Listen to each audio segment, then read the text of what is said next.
Hello friends, स्वागत है आप सभी का बिहार नमन जीएस में। मैं संतोष कश्यप आप सभी का बिहार नमन जीएस में हार्दिक स्वागत करता हूं। साथियों, बीपीएससी की परीक्षा देने वाले सभी सामान्य वर्ग की श्रेणी के लिए एक बहुत बड़ी खुशखबरी और बहुत बड़ा शुभ संकेत है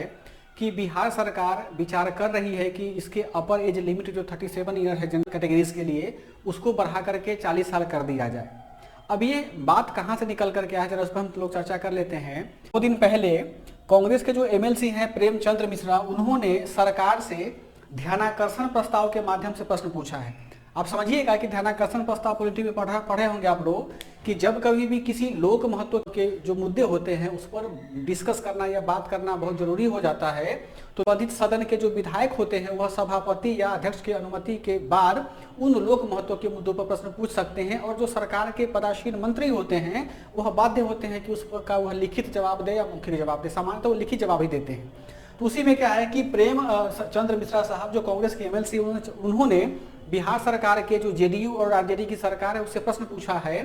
कि भाई, जब दूसरे राज्य लोक सेवा आयोग में जो जनरल कैटेगरीज का जो अपर एज लिमिट है वो लगभग 40 ईयर्स है और किसी किसी राज्य में 42 ईयर्स है, तो अपने बिहार राज्य में 37 ईयर जो एज लिमिट है, अपर एज लिमिट, उसको बढ़ा करके 40 ईयर एज लिमिट किया जाए, ताकि जो बिहार के बेरोजगार युवक हैं या फिर जिनका एज और अटेम्प्ट खत्म हो चुका है उनको 3 या 4 साल का अतिरिक्त समय मिले। तो इस पर जेडीयू और आरजेडी के जो मंत्री हैं, उनका नाम है विजेंद्र प्रसाद यादव, उन्होंने श्रम विभाग के मंत्री हैं, उन्होंने आश्वस्त किया है कि आपके प्रस्ताव को, यानी प्रेम शंकर मिश्रा साहब ने जो प्रश्न पूछा ध्यानाकर्षण प्रस्ताव के माध्यम से, उस पर विजेंद्र प्रसाद यादव साहब ने कहा है कि आपके प्रश्न का सरकार बहुत अच्छे तरीके से अन्वेषण करेगी और यदि आवश्यकता होगा तो हम इस पर विचार करेंगे। अब यहाँ मुद्दा को समझिए कि 37 ईयर को क्या वास्तव में 40 ईयर हो सकता है बिहार में। इसके 2-3 पॉजिटिव कारण हम डिस्कस करते हैं, समझाने का प्रयास करते हैं। सबसे पहली बात है कि आने वाले समय में पूरे भारत में लोकसभा का चुनाव है, तो उसमें हर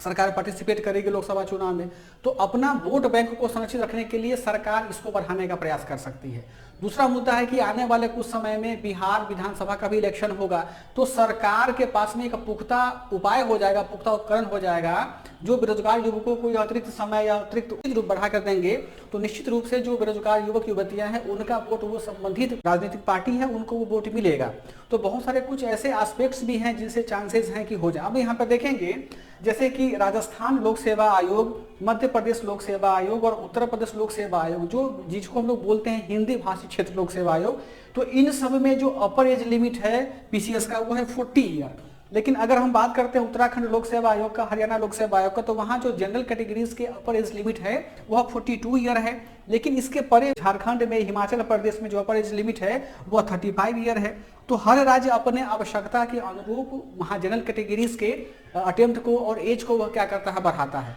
अभी है कि समझिए, यदि जनरल कैटेगरी के एज बढ़ेंगे, जनरल कैटेगरी 37 से 40 ईयर होगा, तो इसका प्रभाव ओबीसी कैटेगरी के कैंडिडेट्स को, एससी एसटी कैंडिडेट को, कैंडिडेट होते हैं उनको भी वह बेनिफिट मिलेगा। मिला जुला करके हम यह कह सकते हैं या यह आशा लगा सकते हैं कि आने वाले समय में हो सकता है बिहार सरकार के द्वारा बिहार लोक सेवा आयोग की परीक्षा देने के लिए अपर एज लिमिट को 40 ईयर कर दिया जाएगा, क्योंकि इससे हम सभी जो कैंडिडेट हैं जिनका कि एज खत्म हो रहा है, समाप्त हो रहा है, उनके लिए एक बहुत ही सुनहरा अवसर होगा। और जिनका भी एज खत्म हो रखा हुआ है और यदि यह डेट बढ़ता है तो दिलो जान और पूरी क्षमता के साथ में आप उसमें लगेंगे, ताकि आपके पास जो भी 2-3 अटेम्प्ट या 2-3 साल बचा हुआ है उसमें आप बीपीएससी को क्रैक करके एक समाज में प्रतिष्ठित पदाधिकारी का पद धारण करके अपने समाज का और राज्य का और देश का नाम रोशन करेंगे। तो इन्हीं शुभकामनाओं के साथ बहुत बहुत धन्यवाद। Thank you.